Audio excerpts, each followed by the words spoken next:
বিশ্বকাপটা আমাদের দেশে ছিল, এখন অন্য দেশে চলে যাচ্ছে। যতটুকুই বলুন না কেন, আমি বলবো যে সর্বস্তরের মানুষ যারা হচ্ছে ক্রিকেট ফলো করে তাদের জন্য একটু হলেও কিন্তু কষ্টে এটা লাগবে, অবশ্যই ডেফিনেটলি। আমরা বাংলাদেশে বিশ্বকাপ হবে এইটাকে ঘিরেই কিন্তু আমরা ওইভাবে প্ল্যান করেছি এবং ওইভাবে প্রিপারেশন নিয়েছি। সো এখন আজকে যেহেতু ডিসাইড হবে যে আসলে বিশ্বকাপ কোথায় হতে যাচ্ছে, সো ওটার উপর অনেকখানি ডিপেন্ড করবে যে আসলে আমরা কীভাবে নিজেদেরকে প্রিপেয়ার করবো। কারণ যে দুটো জায়গার কথা বলা হচ্ছে সম্ভাব্য, দুটোর কন্ডিশন কিন্তু ডিফারেন্ট। সো যখন আমরা জানতে পারবো আসলে কোথায় খেলবো, সেই অনুযায়ী আসলে প্রিপারেশনটা নেওয়াটা আমাদের জন্য ভালো হবে। বাট স্টিল বলবো যে দল হিসেবে আমরা এশিয়া কাপ খেলে এসেছি, প্রিভিয়াসলি কিছু সিরিজ খেলেছি FTV এবং ওখানে T20 কিছু বলবো যে সিরিজ খেলেছি। সব কিছু মিলে ভালো হয়তো বা করতে পারি না ওইরকম আপ্রদামান যেরকম করা উচিত ছিল, এক্সেপ্ট বলবো যে পাকিস্তানের সাথে সিরিজ জেতা। বাট তবুও আমার কাছে মনে হয় এই ফরম্যাটটাতে আরও অনেক বেশি উন্নতির জায়গা আছে। একমাত্র ওয়ালটন এসি দিচ্ছে 1 বছরের রিপ্লেসমেন্ট গ্যারান্টি এবং কম্প্রেসারের 10 বছরের গ্যারান্টি। প্রথমত দেখেন, যখন আমরা শুনেছি বাংলাদেশে বিশ্বকাপ হবে, এটা কিন্তু বলবো কাইন্ড অফ স্বপ্নের মতো। কারণ প্রত্যেকটা প্লেয়ারের একটা হচ্ছে ড্রিম থাকে যে নিজের দেশে বিশ্বকাপের মতো স্টেজে এসে দেশকে রিপ্রেজেন্ট করার মতো কিন্তু প্রাইড কিন্তু আর কোনো কিছুতে হতে পারে না। সো ফার বলবো যে নট অনলি আমরা, আমাদের ফ্যামিলি ফ্রেন্ডস সবাই এবং বাংলাদেশের অনেক মানুষ যারা ক্রিকেট রেগুলার ফলো করে সবারই কিন্তু একটা ছিল যে না, বাংলাদেশে মেয়েদের বিশ্বকাপ হবে। এটা অনেক বড় একটা বিষয় ছিল আমাদের জন্য। বাট যেটাতে আসলে কন্ট্রোল নেই, সেটা নিয়ে আসলে ভাবনার আসলে এখন আমাদের ভেবে আসলে কোনো লাভ নেই। আমরা যেটা চিন্তা করছি, যেটা আমাদের হাতে আছে, আমাদের প্রিপারেশন বলেন বা প্লেয়াররা ইন্ডিভিজুয়ালি যতটুকু করতে পারছে সেটা যদি করতে পারি আমরা, তো সেটার দিকেই ফোকাস এখন বেশি। জিনিসগুলো এতটাই হচ্ছে বলবো যে অনিশ্চিত হয়ে আছে সব কিছু। এখন দেখেন দেশের যে পরিস্থিতি ছিল সেখান থেকে কিন্তু এখন দেশ অনেকটা বেটার, এবং এটা কিন্তু ধর্ম বর্ণ নির্বিশেষে সবারই কিন্তু একটাই, ক্রিকেট কিন্তু আমাদের অন্যরকম একটা ইমোশনের জায়গা। সো সবাই কিন্তু চাইবে যে বাংলাদেশের জন্য বিশ্বকাপটা হোক। ইভেন বলবো যে ক্রিকেট বোর্ড তো অনেক চেষ্টা করছে, কারণ দেখেন একটা দেশের ভাবমূর্তির উপরে অনেক কিছু নির্ভর করছে। যখন বিশ্বকাপটা আমাদের দেশে ছিল, এখন অন্য দেশে চলে যাচ্ছে। যতটুকুই বলুন না কেন, আমি বলবো যে সর্বস্তরের মানুষ যারা হচ্ছে ক্রিকেট ফলো করে তাদের জন্য একটু হলেও কিন্তু কষ্টে এটা লাগবে, অবশ্যই ডেফিনেটলি। আর এই দিক থেকে কথা বলতে গতকালকে তো আমাদের যে এসছিলেন উপদেষ্টা, হ্যাঁ আসিফ ভাইয়া, তো ওখান থেকে যেটা আমার কাছে উনি তো বলেছেন যে সর্বোচ্চ চেষ্টা করবেন। এবং সোফার কিছু নিউজ আমি দেখেছি, সেখানেও বলেছেন যে না, উনি সর্বাত্মক চেষ্টা করছেন যেন বাংলাদেশে বিশ্বকাপটা হয়। ক্রিকেট বোর্ড থেকে অনেক বেশি চেষ্টা করা হচ্ছে, কিন্তু এটা টোটালি ডিপেন্ড করছে এখন ICCর উপরে, যে ICC এটাকে কীভাবে দেখছেন।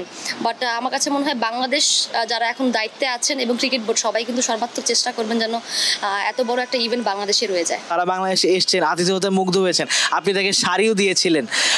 হঠাৎ করে চেঞ্জ অফ আ প্ল্যান, মানে তারা এরকম ভাবে বলছে, তারা তো চাইলে সাপোর্ট করতে পারতো। দেখেন, এখন প্রত্যেকটা টিমের প্রত্যেকটা পার্সন এবং ইন্ডিভিজুয়াল পার্সনের কোনো মন্তব্যকে তাই আমি আসলে ডিফাইন করতে পারবো না। কারণ সবাই চায় আগে সিকিউরিটি ফার্স্ট, সবাই চিন্তা করে। এবং গত কিছুদিন যাবৎ বাংলাদেশের যে সিচুয়েশন ছিল সেটা কিন্তু আসলে আপনি নিজেও যদি এখন অন্য একটা দেশে যদি এরকম কোনো সিচুয়েশন বিরাজ করে, আপনিও কিন্তু যেতে চাইবেন, এটাই স্বাভাবিক। আর এবং ইন্ডিভিজুয়ালি সবাই চায় যেন যার সিকিউরিটির এইটা কিন্তু সবার আগে এসে দাঁড়ায়। তো সেই ক্ষেত্র থেকে হয়তো বা সে মন্তব্যটা করেছে। বাট এখন যে বাংলাদেশের অবস্থা, আমি মনে করবো যে অনেক অনেক অনেক বেটার।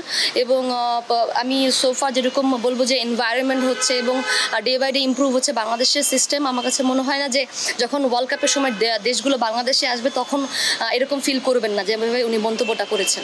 সো আপনি অ্যাজ আ ক্যাপ্টেন, সব টিমের ক্যাপ্টেনকে কি কোনো বার্তা দিতে চান যে আপনারা বাংলাদেশে আসুন, বিশ্বকাপটা বাংলাদেশে হোক? Do you want to say anything? Definitely. দেখেন, বাংলাদেশ অবশ্যই শান্তিপ্রিয় দেশ, কিন্তু গত কিছু রিসেন্ট কিছু কাহিনীর জন্য হয়তো বা যেভাবে আসলে মিডিয়াতে বলেন বা ফেসবুক বলেন, সোশ্যাল মিডিয়াগুলোতে যেভাবে দেখানো হয়েছে, অনেক সময় কিন্তু ওগুলো হয়ও নি। সো এগুলো আসলে বাজে একটা ইম্প্যাক্ট, বলবো যে নেগেটিভ ইম্প্যাক্ট তো মানুষের উপরে পড়েছে। বাট অবশ্যই আমি চাইবো না নিজের দেশে আসলে বিশ্বকাপটাকে অন্য দেশে দেওয়ার জন্য। এবং সোফার এখন যেরকম দেখছি এনভায়রনমেন্ট, ওটা অনেক বেশি ভালো, এবং যারা দায়িত্বে আছেন তারা কিন্তু চেষ্টা করে যাচ্ছেন যেন এনভায়রনমেন্টটা আরও বেশি বেটার হয়।